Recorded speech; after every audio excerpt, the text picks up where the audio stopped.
ऋग्वेद का 8वां मंडल 58वां सूक्त, जो विश्वदेव सूक्त के नाम से प्रसिद्ध हैं। यहाँ पर ऋषि मेद्य काणव हैं और देवता विश्वदेव हैं। ऋत्विजवाक छंद भूरिक त्रिष्टुप स्वर धेवत।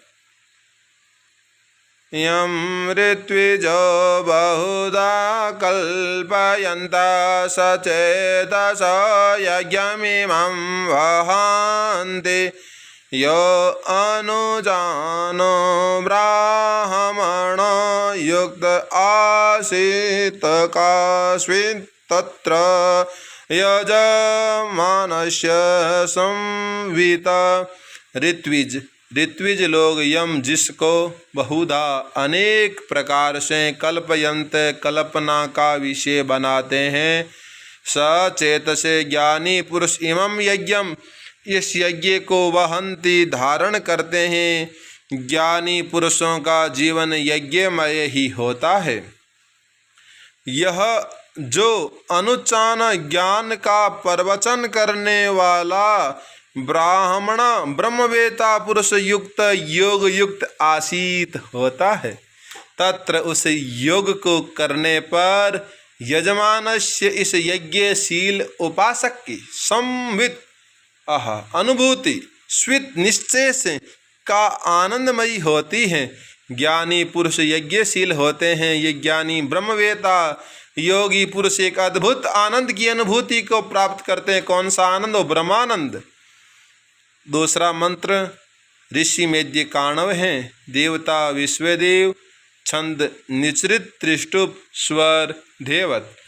एक एवाग्निर्बहुधा समिध एकः सूर्यो विश्वम् अनुप्रभूतः एकैवोषः सर्वमिदं विभाति एकं वा इदं विबभुव सर्वम्।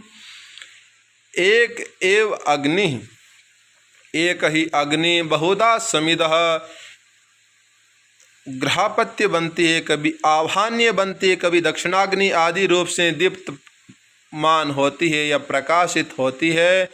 एक सूर्य, एक ही वह सूर्य विश्वम अनुप्रभुत संपूर्ण संसार के प्रति प्रभाव वाला होता है।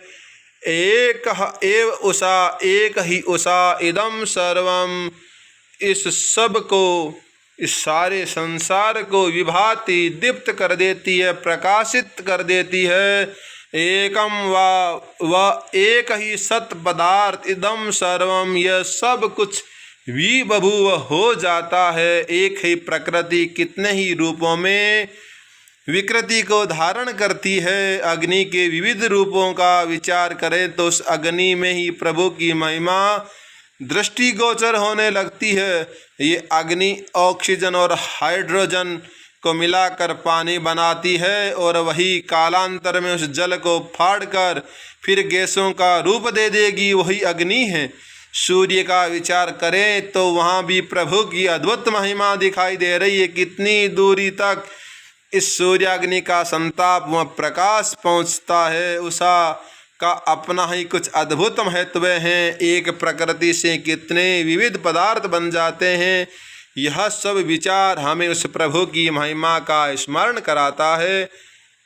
एक ही अग्नि विविध कार्यों को करती हुई नाना रूप धारण करती है। एक ही सूर्य विश्व को किस प्रकार प्राण और प्रकाश प्राप्त करा रहा है। उषा उदय होती हुई सब अंधकार को दूर कर देती है। एक ही सत्य प्रकृति उस कुशल कारीगर के हाथों सूर्य चंद्र आदि विविध रूपों में विकृत हो जाती हैं। अब तीसरा मंत्र और अंतिम मंत्र ऋषि मेद्य काणव हैं। देवता विश्वदेव छंद त्रिष्टुप और स्वर धेवत के साथ में ज्योतिष्मान त्रिचक्र रथ की प्रार्थना करते हुए कहते हैं। ज्योतिषम अंतम केतुमंतम त्रिचक्रं सुखं रथं सुषदं भूरि वारं चित्रामघ यस्ये योगे अधिजज्ञ तं वां हुवै अतिरिक्तं पिबद्यै। मैं तम रथम उस शरीर रथ को वाम अति हुए आपसे अश्विनी देवों से अतिशय ने पुकारता हूँ। प्राण अपान से मैं उस रथ की याचना करता हूँ जो ज्योतिषम अंतम ज्योति वाला है, केतुम अंतम प्रज्ञान संपन्न है, त्रिचक्रम ज्ञान कर्म में उपासना रूप तीनों चक्रों वाला है, सुखम सुखम उत्तम इंद्रिय अश्वों वाला है, सुसदम उत्तम गति वाला है, सदगतौ भूरिवारम बहुतों से वर्ण्य योग्य हैं। यस्य जिस रथ के योगे संपर्क में चित्राद्भुत मगा ऐश्वर्य अधिजज्ञ उत्पन्न होता है, उस रिक्तम दोष शून्य रथ को पिबद्यै आनंद रस के पान के लिए आपसे मांगता हूँ। प्राण साधना से यह शरीर रथ ज्ञान कर्म व उपासना से युक्त होकर हमारे लिए सुखकर हो जाए। इस दोष शून्य रथ को हम आनंद रस पान के लिए प्रार्थित करते हैं। इस शरीर रथ का सम्यक पालन करने वाला व्यक्ति सुपर्ण है, ये काणव मेधावी हैं। यह रथ की उत्तमता के लिए ही इंद्रावरुणों की आराधना करता है। जितेंद्रियता और निर्द्वेषता की बात ये कहता है। इस प्रकार ऋषि काणव विश्वदेव की महिमा में ये 3 मंत्रों का गान करते हैं और 58वें सूक्त में इन तीनों को रखा गया है। ऋग्वेद का 8वां मंडल और 3 मंत्रों के साथ ये संपूर्ण होता है।